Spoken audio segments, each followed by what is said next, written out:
마태복음 24장 3절에서부터 14절까지의 말씀입니다. 제가 봉독해 드립니다. 예수께서 감람산 위에 앉으셨을 때 제자들이 조용히 와서 이르되 우리에게 이르소서 어느 때에 이런 일이 있겠사오며 또 주의 임하심과 세상 끝에는 무슨 징조가 있사오리이까. 예수께서 대답하여 이르시되 너희가 사람의 미혹을 받지 않도록 주의하라.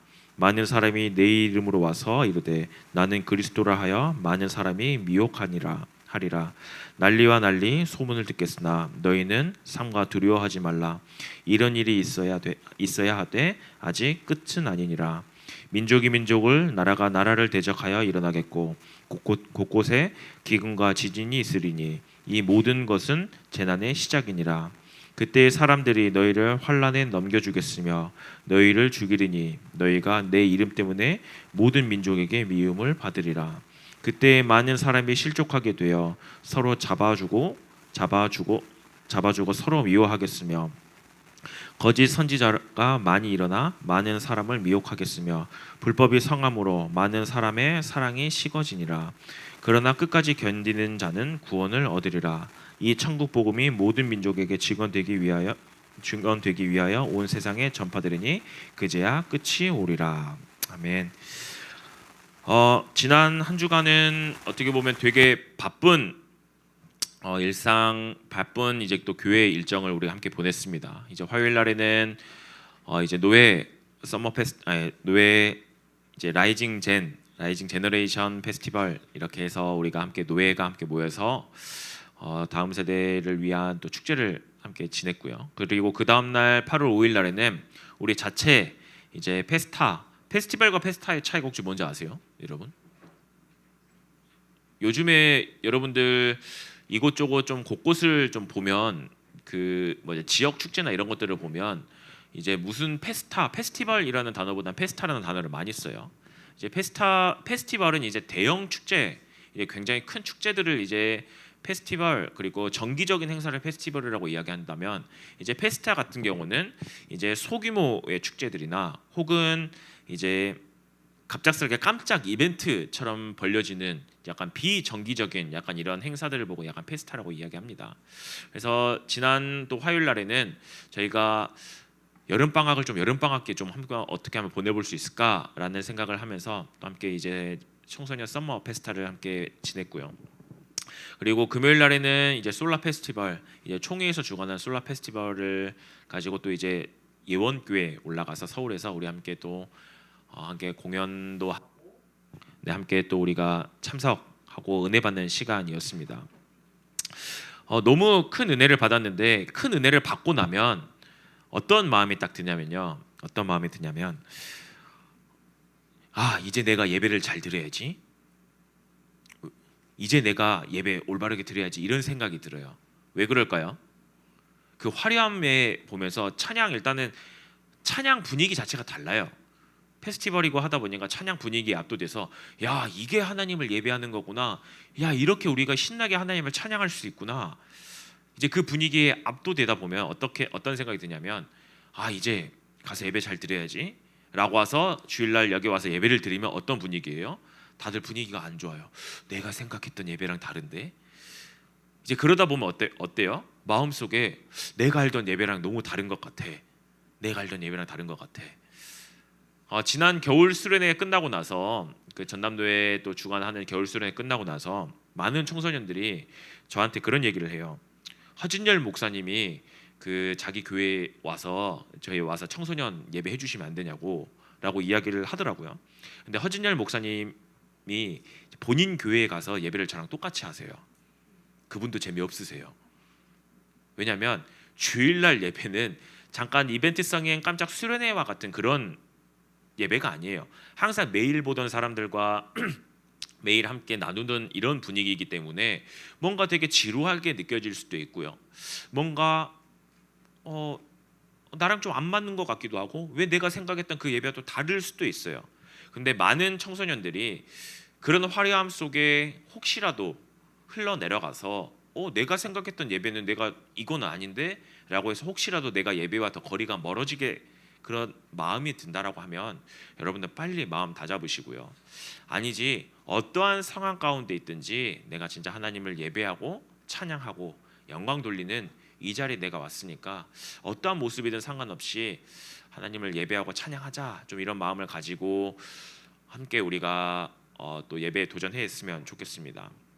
제가 이번 수련회를 준비하고 또 수련회를 페스티벌을 이렇게 쭉 진행해 나가는데 여러분들은 너무 즐겁고 재밌었을지는 모르겠지만 제 개인적으로는 좀 마음 아픈 일들이 너무 많았어요. 제 개인적으로는요. 많은 친구들에게 우리 서머 페스타 그리고 서머 페스티벌 그러니까 함께 참여했으면 좋겠어라고 이야기하니까 많은 친구들이 네, 솔직한 말로 모든 친구들은 여러 가지 이유가 있어요. 이제 가족 일정 때문에 왜냐 가족 일정이나 이런 것들이 있기 때문에 이거는 진짜 어쩔 수 없는 거거든요. 근데 어떤 게 제일 가장 마음이 아팠냐면 친구 없어서 가기 싫은데요. 재미없어서 가기 싫은데요. 저는 솔직히 그 말을 듣는데 너무 제 개인적으로는 속상한 거예요. 그래서 아 맞아, 청소년 아이들은 친구 이런 것들이 매우 중요하지 라고 생각을 하면서 쉽게 말해서 제 나름대로의 정신승리를 하고 있었는데요. 다른 지역 무안, 목포, 광양 심지어 순천 이런 데서 온 친구들은 친구가 없어요. 자기 교회 친구들이 한 명도 없어요. 혼자 와요. 근데 그 친구들은 하나님 앞에서 정말 이 수련회 아니면 안 된다라는 그걸 가지고 눈물 흘리면서 손을 들면서 그게 지금 뭐 눈물 흘리고 손 드는 게 무조건 뭐 퍼포먼스를 해야 은혜 받았다 이거는 아니지만요.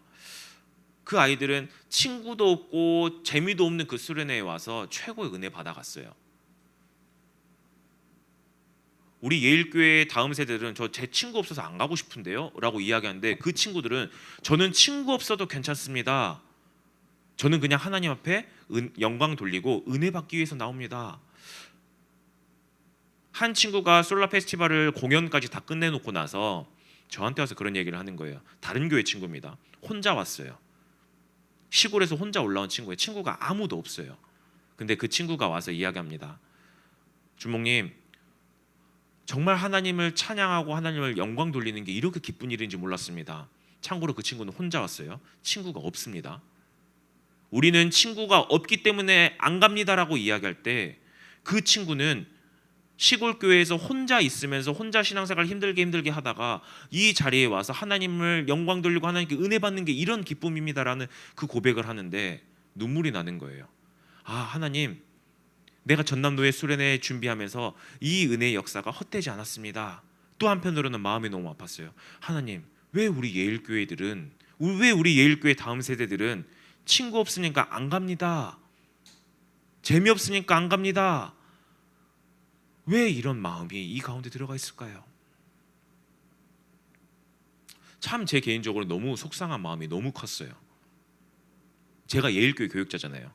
그리고 전남노예 수련회뿐만 아니라 솔라 페스티벌 준비하는 대다수의 사람들이 다른 교회 사람들 아니에요. 전남노예에서 특별히 예일교회 부교육자들이 그렇게 힘들게 사역하면서 가장 중요한 건 우리 아이들이 어떻게 하면 은혜 받을 수 있을까, 어떻게 하면 하나님께 영광 돌릴 수 있는 다음 세대로 세울 수 있을까라고 고민을 하면서 준비하는데 가장 앞장서야 되는 예일교회 다음 세대들이 친구 없으니까 안 가요. 재미없으니까 안 가요. 그 말하는 그 이야기를 들을 때 피눈물이 나더라고요. 너무 마음이 아픈 거예요. 그래서 박광주 목사님과 둘이 이야기를 했어요. 우리가 어디서부터 잘못했지? 무엇부터 우리가 잘못하고 있을까? 우리 진짜 기도하면서 고민해보자. 내년 겨울 수련회는 우리 아이들이 친구 없어도 저는 하나님 앞에 영광 돌리고 예배드리겠습니다. 그 자리에 나올 수 있도록 우리 한번 영적인 갱신, 진짜 영적인 부흥 한번 청소년부회 안에 한번 일으켜보자. 또 때로는 우리에게는 믿음의 도전해 나가는 좀 그런 수련의 시간이었습니다. 여러분들이 지금 혼낸다 이건 아니고요. 여러분들은 지금 옆에 있는 친구들과 함께 신앙생활하는 게 즐겁잖아요. 작은 교회에서는 그 친구조차도 없어요. 혼자 신앙생활합니다. 그런데도 하나님을 예배하고 사모하고 하나님께 영광 돌리는 이 기쁨을 맛보기 위해서 예배의 자리에 나와요. 그렇기 때문에 여러분들이 솔직한 말로 좀 요즘 말로는 그러죠. 나 예일교회니까 꺼드럭거리지 마세요. 예일교회가 밥 먹여주는 거 아니에요. 예일교회 안에서 어떤 중심을 가지고 성장해 나가냐가 나의 신앙을 세워나갑니다. 나의 신앙을 세워나갑니다. 그렇기 때문에 여러분들이 조금은 영적으로 내가 지금 조금은 내가 영적으로 엇나간 길을 가고 있지 않는지 점검해 보시고 함께 다시 새롭게 갱신하며 믿음에 도전해 나갔으면 좋겠습니다. 제가 왜 서론에 이 이야기를 하냐면 오늘 본문이 그 이야기하고 매우 연결이 되어집니다. 이 앞의 내용을 보면 어떠냐면요, 예수님께서 예루살렘 성전을 보시면서 충격적인 말씀을 이야기합니다. 제자들은 지난주 말씀이죠, 웅장한 성전을 보면서 예수님 보십시오, 저 성전은 절대 무너지지 않을 겁니다 라고 이야기했지만 예수님은 이야기하십니다. 하나님이 떠나신, 하나님이 임재가 없는 그 성전은 빈 껍데기일 뿐이야. 돌 위에 돌 하나 남지 않고 다 무너질 거야. 그러면서 우리에게 무슨 이야기를 했나요?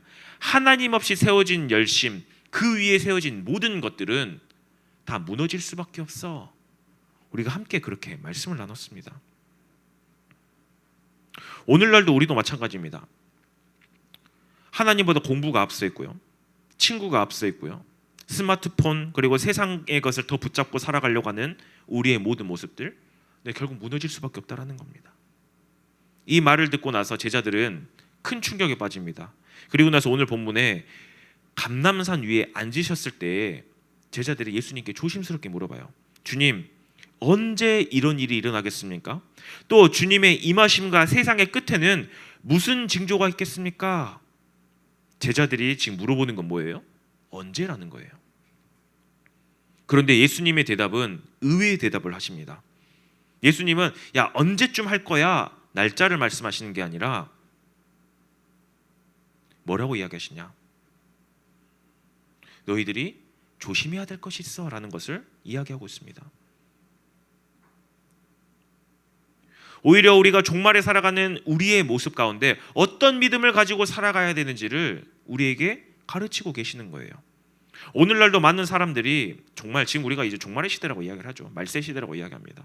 관심을 갖고 살아납니다. 진짜 오늘 말씀처럼 민족이 민족을, 나라가 나라를 대적하는 전쟁의 시대가 왔고요, 곳곳에는 지진과 기근이 생겨나가고 있어요. 그렇기 때문에 우리가 느끼기에는 진짜 성경이 말하는 말세가 다가오고 있구나, 종말이 다가오고 있구나 이야기하고 있어요. 그 가운데서 AI는 급속히 발전하면서 혼란스러운 세상을 살아가며 우리의 미래는 어떻게 해야 되지? 두려움 가운데 떨고 가는 게 지금 우리의 모습이라는 것이죠. 하지만 예수님께서는 뭐라고 이야기해요? 종말을 두려워하지 마. 마지막 시대를 살아가는 너희가, 하나님의 백성이 이렇게 살아가야 돼, 이렇게 준비해야 돼 말씀하시는 거예요. 그래서 제일 먼저 하신 말씀이 무엇입니까? 4절이에요. 아무도 너희를 미혹하지 못하게 하라. 의외의 말입니다. 우리는 종말을 이야기하면 전쟁이나 지진, 기근부터 생각을 해요. 근데 예수님은 너무 뜬금없이 미혹을 주의하라라고 말씀하세요. 왜일까요? 종말에 있어서 가장 큰 문제는 재난보다 진리를 잃어버리는 것이기 때문에요. 당시에도 수많은 거짓 그리스도인들이 많이 나타났습니다. 오늘날은 어떻습니까? 오늘날도 여러분들도 아시다시피 한국 교회의 역사상, 한국만이에요. 한국 교회의 역사상 내가 그리스도라고 이야기하는, 내가 예수다라고 이야기하는 거짓 선지자들이 역사상 50명이 넘게 나왔어요. 지금 시대도 계속 그러고 있습니다. 근데 더 심각한 건 뭔지 아세요? 더 심각한 거는 지금 시대는 정보가 너무 많다는 거예요. 유튜브를 켜면 수많은 사람들이 자신들의 생각을 이야기합니다. SNS는 하루에 수천 개의 영상이 올라옵니다. 뿐만 아니라 AI는 원하는 답을 몇 초 안에 나한테 제공해주고 만들어주고 있습니다. 문제는 정보가 많아졌다는 것이 아니라 그 수많은 정보 속에서 참된 진리를 분별하기 어려워졌다는 거예요. 세상은 우리에게 이야기합니다. 돈은 곧 행복이다. 공부만 잘하면 된다. 남들에게 인정만 받으면 성공이다. 더 나아가서 그냥 네가 하고 싶은 대로 하면서 살면 된다. 처음엔 그냥 듣습니다. 아니, 신앙생활하면서 그건 돈이 전부가 아니지.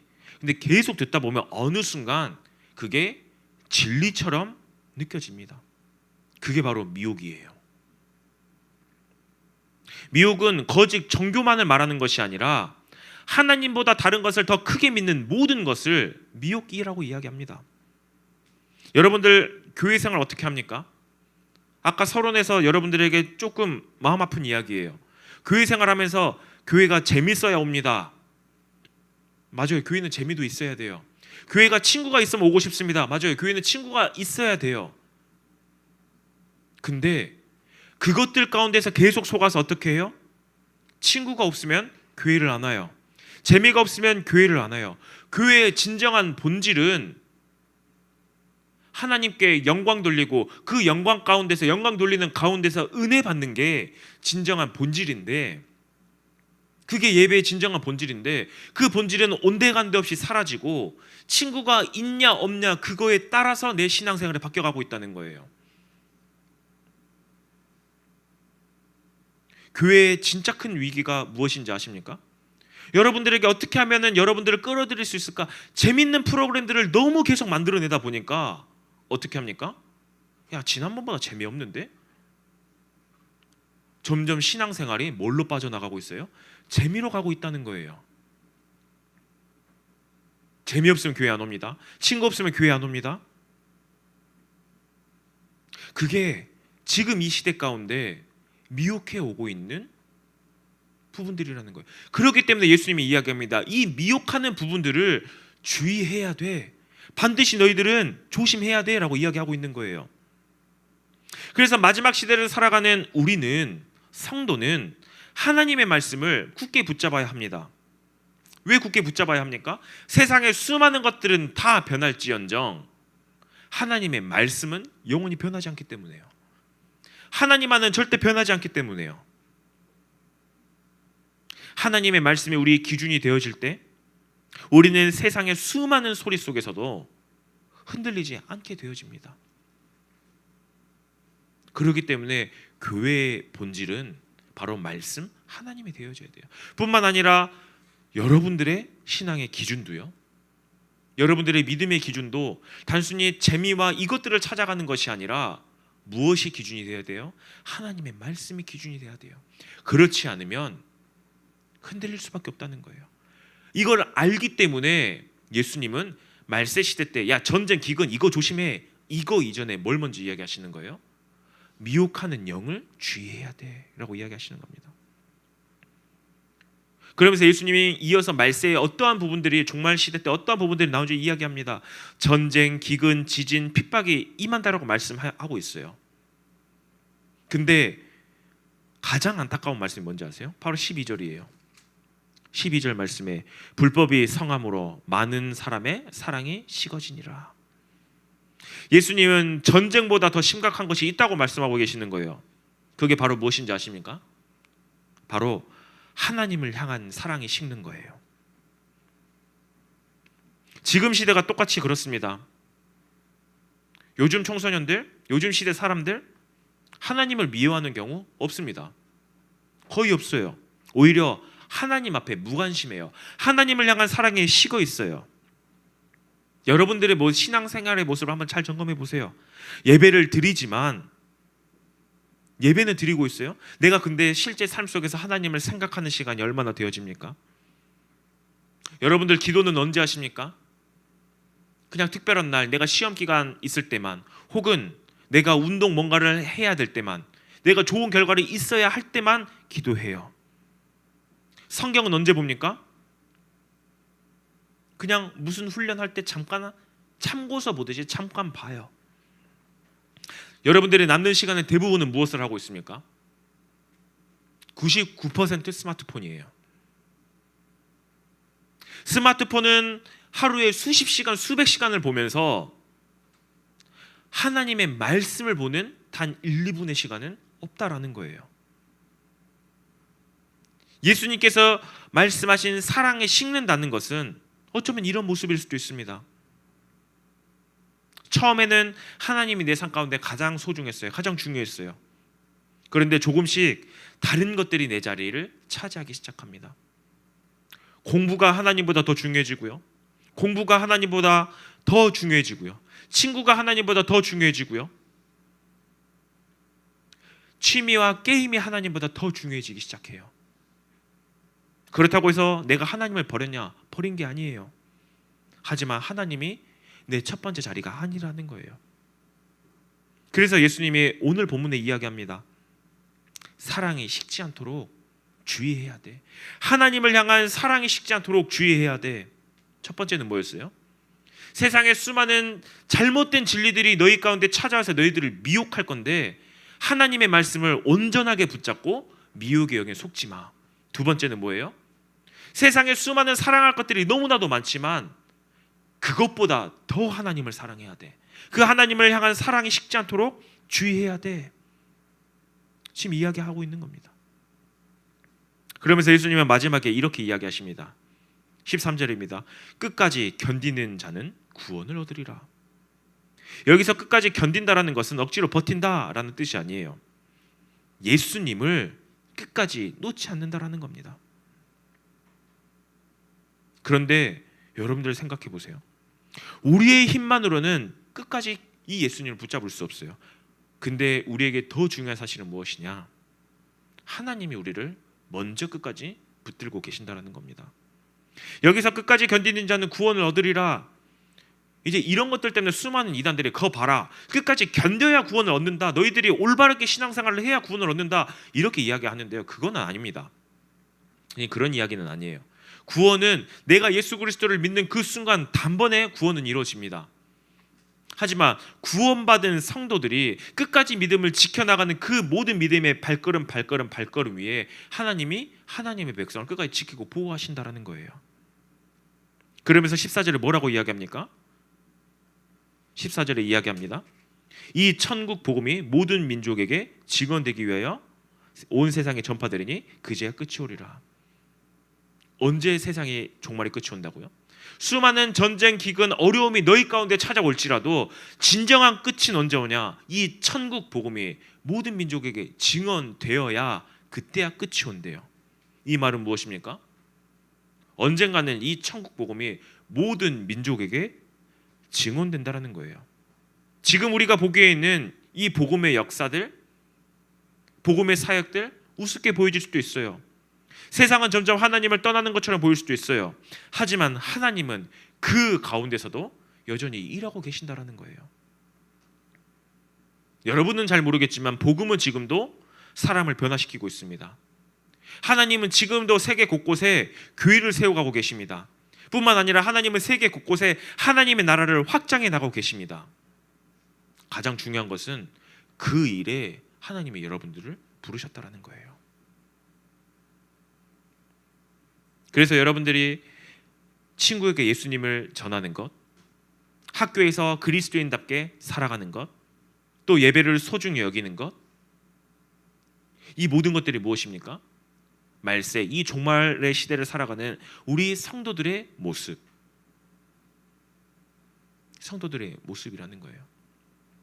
이렇게 살아가야 된다는 겁니다. 수많은 불신자들은 나를 통해서 하나님을 바라보게 되어집니다. 나를 통해서요. 불신자들의 성경을 보기는 어려워요. 그런데 내 신앙생활하는 모습들, 내가 사회생활하는 그 모습들을 바라보면서 아, 저 사람이 기독교인인데 참 대단한 사람이구나. 야, 저렇게 성실하게 일하는 사람이구나. 나도 예수님을 믿어볼까? 그거는 하나님이 주신 마음입니다. 우리가 할 수 있는 건 아니에요. 근데 누구를 통해서요? 나의 삶의 모습을 통해서요. 말씀을 정리합니다. 우리는 말세, 이제 마지막 시대, 말세라고 이야기하죠. 마지막 시대를 살아가고 있습니다. 그렇다고 해서 여러분들이 죽고 나서 이제 시대가 끝난다, 그건 아니에요. 이 말세 시대는 언제 온지 몰라요. 언제 올지 모릅니다. 그러나 예수님은 우리에게 단지 그냥 두려워하고 말세가 오니까 두려워하면서 그냥 쭈구리처럼 살고 있어, 그렇게 말씀하지 않으세요. 오히려 뭐라고 이야기합니까? 깨어 있어. 미혹되지 마. 하나님을 향한 사랑이 식지 마. 그리고 끝까지 믿음을 지켜 말씀하고 계십니다. 세상은 점점 빠르게 변할 것입니다. 기술은 더욱더 발전하고 그 가운데서 참된 진리는 사라지고 가치관은 흔들리게 되어질 것이며 하나님보다 더 붙잡고 싶은 것들이 더 많이 생길 거예요. 하지만 변하지 않는 분은 계십니다. 바로 그분이 누구세요? 예수 그리스도예요. 세상의 유행은 바뀌고 사람들의 생각은 변하지만 하나님의 말씀은 영원히 변하지 않습니다. 그렇기 때문에 여러분들의 인생을 시대의 흐름 위에 세우지 마세요. SNS 그 인기와 그냥 친구들과 이런 것들 위해 세우지 마세요. 성적, 성공 이런 것들 위해 세우지 마세요. 오직 변함없으신 예수 그리스도 위에 세우시길 바랍니다. 그분을 끝까지 붙드는 사람은, 아니 그분에게 끝까지 붙들림 받은 사람은 반드시 구원을 얻고 승리함을 얻게 되어질 것입니다. 지금 제가 이 말을 하면서 여러분들이 또 그럼 공부할 필요 없나? 그건 아닙니다.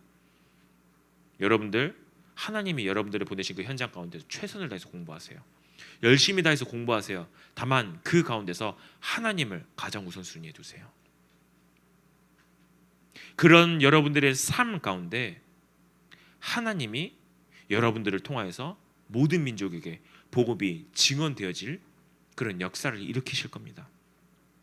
그 믿음으로 마지막 시대를 담대히 살아가는 우리 모든 예일의 청소년들이 되길 주님의 이름으로 축원합니다. 우리 함께 합심으로 기도하겠습니다.